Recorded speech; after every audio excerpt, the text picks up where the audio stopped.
Magandang lindol sa Japan. Nanatiling nakatayo ang mga nagtataasang skyscraper sa Tokyo at sa mga karatig syudad nito. Isa sa mga pangyayaring nagtulak sa bansa na magkaroon ng mahigpit na building code ay ang lindol na nangyari sa Kobe.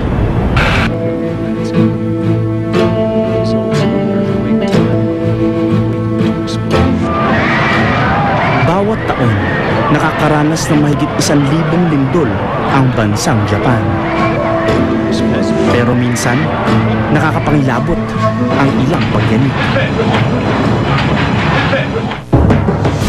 January 17, 1995, hindi pa sumisikat ang araw at tulog pa ang lahat sa Kobe, Japan, nang biglang yanigin sila ng isang lindol.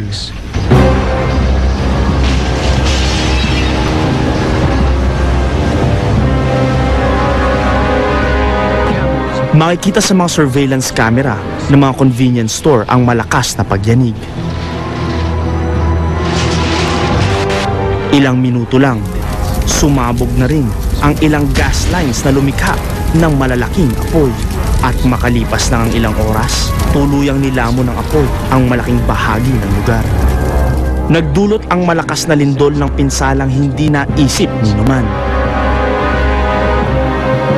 Matapos ang malakas na pagyanig, tumambad ang nakakapangilabot na epekto nito. 5,500 katao ang nasawi sa trahedya. The major infrastructure, roads, highways, bridges were all damaged. Gridlock was extensive and fire and rescue personnel, ambulances, they couldn't get to the scene. Isa si Mark Ghilarducci na noon ay nasa Japan sa mga nakaramdam ng malakas na It lindol. was almost unbelievable that I traveled all this way to Japan and now am right in the center of one of the largest earthquakes to hit a metropolitan area in the history of Japan. It was very frightening. Sanay na ang Japan sa mga lindol dahil aktibo ang mga fault na nasa ilalim nito. Pero hindi nila inasahan ang malakas na pagyanig na ito. 6.9 magnitude ang lindol na tumama sa Kobe, Japan. Tumama ito direkta sa ilalim ng syudad, kaya malaki ang naging pinsala. Marami sa mga infrastruktura at gusaling hindi nila inaasahang masisira ang pinabagsak ng malakas na pagyanig.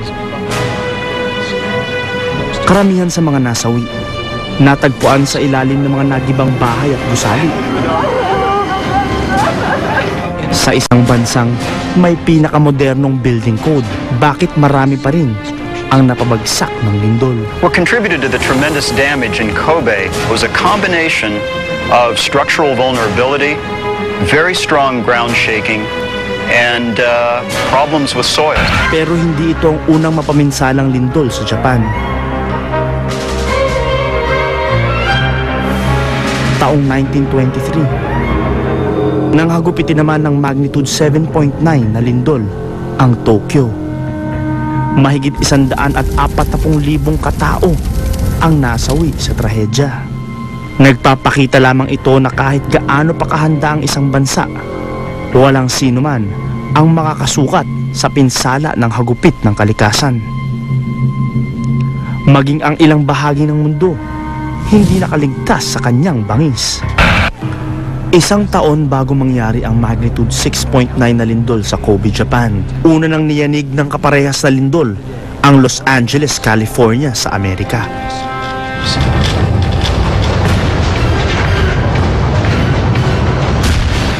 We're having an earthquake, relax.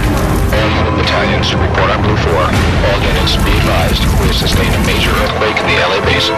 Please return to this point. Tulad ng nangyari sa Kobe, madaling araw tumama ang lindol sa fault kung saan marami ang nakatira. Labis na napinsala ang North Ridge na siyang epicenter ng lindol. Tila katapusan na ng mundo sa mga oras na yon.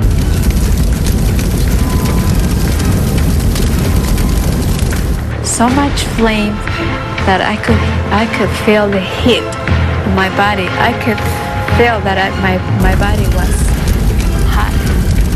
Katulad na nangyari sa Japan, malawak ang naging pinsala nito. Nang magliwanag, nakita ang nakapanlulumong epekto ng lindol. Natabunan ng bahay ang maraming tao. 57 katao ang nasawi sa trahedya. 16 sa kanila sa ilalim ng apartment building. Okay, right underneath here. My husband witnessed several bodies in the bottom floor. One lady that was still alive when he first saw her, she was crushed about on her bed. There's about 2 feet of space and there are beams on top of her.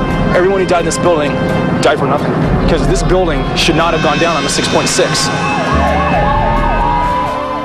Karaniwang nasasawi ang ilan sa lindol dahil sa pagbagsak o pagguho ng mga gusali at kabahayan.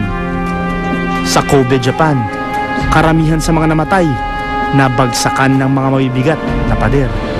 Gumagamit ang mga taga-Japan ng hydraulic-powered shake table upang sukatin ang tibay ng mga infrastruktura at gusali. Kaya ng device na ito na kumarga ng hanggang 1,000 tonelada at may kakayahang gayahin ang isang tunay na lindol. Sa Russia, ikinakabit ang isang buong gusali sa isang malaking seismic machine upang malaman ang lakas ng isang lindol. 3, 2, 1. Ang mga gusaling gawa sa steel beams at columns gaya nito ay sinasabing earthquake-proof. Pero sa isang pagsusuri, ipinakita kung ano ang maaaring mangyari sa mga gusaling ito sakaling tamaan ng lindol. Dahil sa lakas ng impact, nawasak ang beams na siyang sumusuporta sa gusali.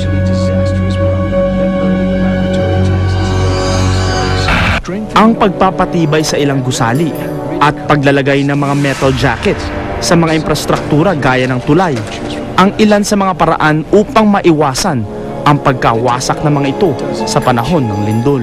Pero hindi lahat may kakayahan gumawa ng ganitong paraan. Dahil sa ilang pagkakataon, nagiging sanhi ng kamatayan ng marami ang pagbagsak ng mga gusaling hindi matibay ang pagkakagawa.